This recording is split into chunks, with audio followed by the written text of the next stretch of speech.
Feira do Painel Regional, e hoje um assunto extremamente importante. Muita gente nem gosta de discutir a questão da violência doméstica, e a gente vai falar aqui sobre as origens desse problema. A gente vai falar por que os números, geralmente quando a gente vai ver tendências, enfim, estão sempre crescendo os números da violência doméstica. Aí numa outra amostra diminui um pouquinho, daqui a pouco cresce de novo. A questão da importância também do boletim de ocorrência nesse processo, porque a gente sabe que muitas mulheres que sofrem violência, depois, um dia depois, na hora de fazer o boletim de ocorrência, não quer fazer porque tem medo de represália por parte do marido. E a gente não fala só da relação homem e mulher, tem a violência doméstica com relação aos filhos também. Vamos falar da questão do álcool nesse processo, das drogas nesse processo, e de coisas também do dia a dia que não estão ligadas a drogas também, mas do dia a dia que acabam levando a esse tipo de violência, que é uma violência muitas vezes silenciosa, né? E que tem problemas assim futuros gravíssimos, principalmente para as crianças. Não só as crianças que sofrem a violência doméstica, mas as crianças que presenciam a violência doméstica.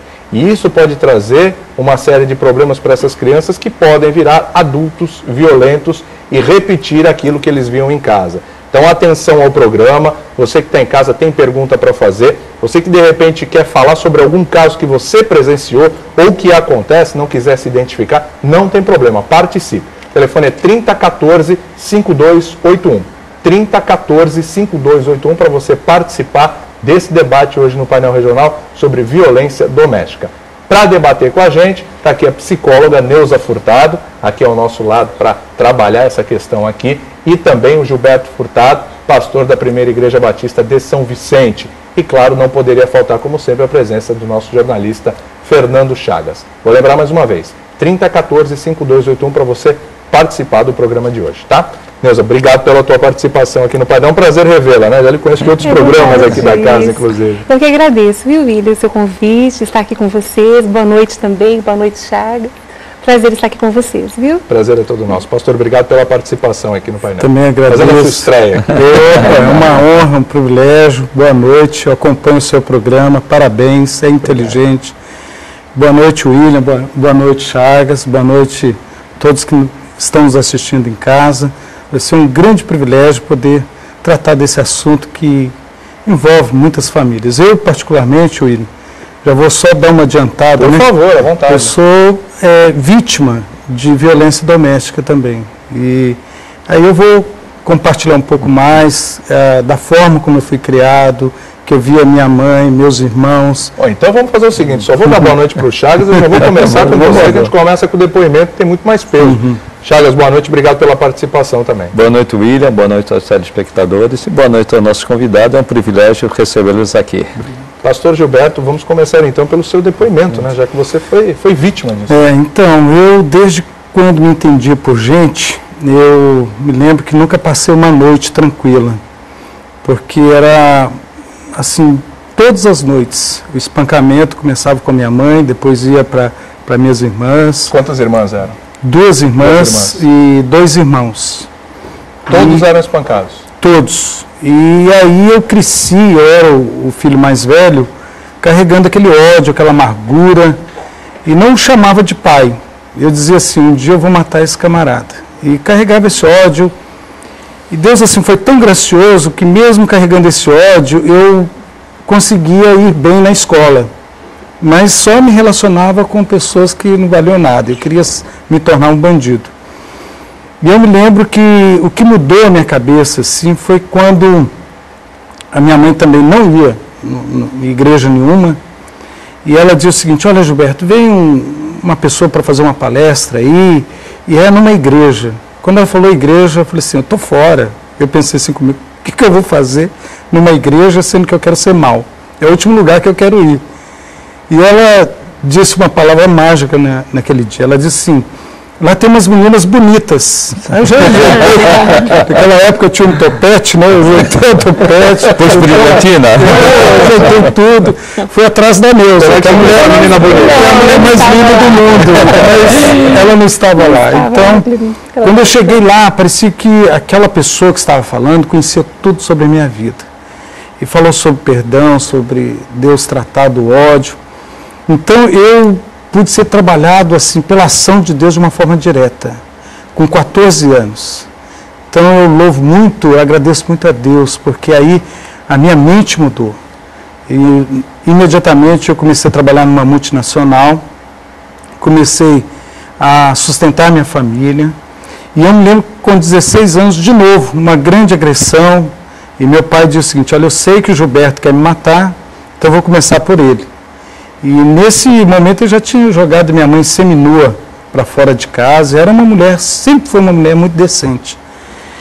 E sua mãe sempre sofreu calada? Sempre sofreu calada, e é isso também que eu carregava um pouco de revolta, porque ela tinha muitos irmãos. E eu dizia, o que esses camaradas estão fazendo? Por que eles não veem isso? Chegou a polícia na sua casa? Olha, William, boa pergunta. Nunca foi a polícia na minha casa. Nunca. Os vizinhos sabiam, todos acompanhavam. Mas ela não reclamava, Gilberto? O medo é muito Ela não, é estranho, né? Ela não reclamava, mas aparecia com os olhos inchados, roxos, mas nada se fazia. Seguindo esse raciocínio, Neuza, Por favor, chefe.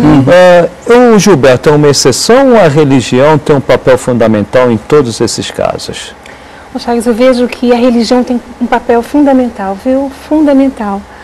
Porque Deus tratou mesmo do coração de Gilberto, né? Porque assim, as marcas são muito profundas numa criança, numa família que passa por uma violência assim, né? As marcas são muito grandes.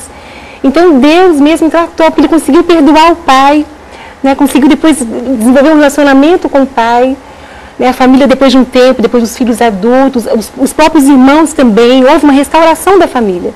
Então eu vejo assim que o poder de Deus e foi visível na vida de Gilberto. A minha curiosidade é a seguinte, Deus tratou você, mas Deus tratou seu pai também? Como é que ficou seu pai nessa situação? Essa questão foi o seguinte, com 16 anos já estava um homem formado, e aí ele disse, eu vou começar a matar o Gilberto. Aí eu disse, antes de me matar, eu queria dizer alguma coisa para o senhor. E aí eu disse assim, olha pai, eu sempre sonhei de o senhor pegar pela mão, me levar no Mineirão, que eu fui criado em Belzonte. E me levasse para assistir o jogo do Cruzeiro. Eu seria o cruzeirense mais fanático do mundo. E eu falei para ele, hoje eu sou torcedor do Atlético Mineiro, sofredor, porque o Atlético só faz a alegria dos outros, né? E aí eu falei assim para ele, olha pai, hoje se o senhor me matar, não estará matando apenas o filho, mas um futuro pastor. Que eu já percebi a vocação, ao invés de tirar vidas, que seria primeiro do próprio pai, eu queria agora conquistar vidas. Queria trabalhar com pessoas vitimizadas, pessoas que passaram por essa situação. E aí a sua pergunta foi a seguinte, William. Depois de muito tempo, muitos anos, eu já tomando conta da minha família, sendo ordenado pastor, meu pai foi parar numa UTI, ele me chamou. Eu morava na capital, ele em Belo Horizonte, eu fui até o hospital. E lá ele perguntou, olha, Gilberto, você sabe da minha vida, você tem certeza que Deus perdoa tudo aquilo que eu fiz de errado? Eu disse assim, olha pai, não existe erro maior nesse mundo que seja maior do que a graça de Deus. E ali eu pude ver meu pai restaurando com os meus irmãos, comigo mesmo, com Deus.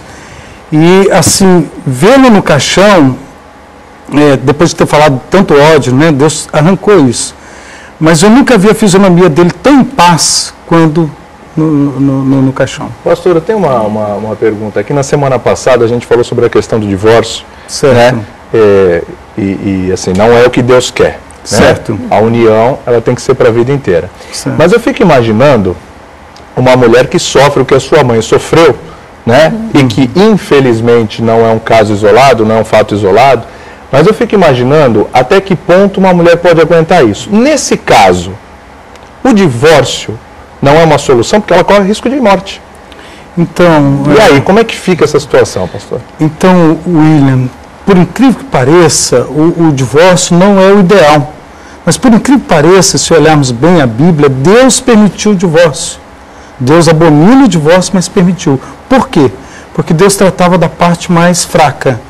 Por exemplo, na época de Moisés, quando foi instituído o divórcio, a mulher ela era repudiada, ela era considerada um objeto. O homem não gostou, desfez. Só que Deus disse, tá bom, você está desfazendo, então dê uma carta de repúdio. Para que uma carta de repúdio para alguém que foi repudiado? Para que ela tivesse a oportunidade de se unir a uma outra pessoa e constituir uma nova família. Então, por causa da dureza do coração do homem, Deus permitiu o divórcio. Já no Novo Testamento, por incrível que pareça, William, tinha duas escolas teológicas. Uma mais liberal, porque lá no texto lá de Moisés fala o seguinte: se você encontrar alguma coisa indecente na mulher, dê a carta de repúdio. Já no Novo Testamento, na época de Jesus... Então o homem poderia se divorciar, a mulher não? Não, porque ela era propriedade. E não significa que a Bíblia é a cultura primitiva, né, da época. Né, é um estudo mais sociológico dos povos e principalmente nessa época do povo judeu. Aí na época de Jesus, duas escolas, Hillel e Shammai. Só que essas duas escolas diziam o seguinte: o que é coisa indecente? Aí vem a interpretação. Tinha uma que era mais liberal e dizia o seguinte: queimou a comida, eu já posso dar carta de repúdio. O outro dizia o seguinte: não, só por traição. Só que o camarada começou a passar a carta de repúdio para todo mundo e começou a fazer uma festa. Aí Jesus disse: não, você só vai divorciar para não casar mais.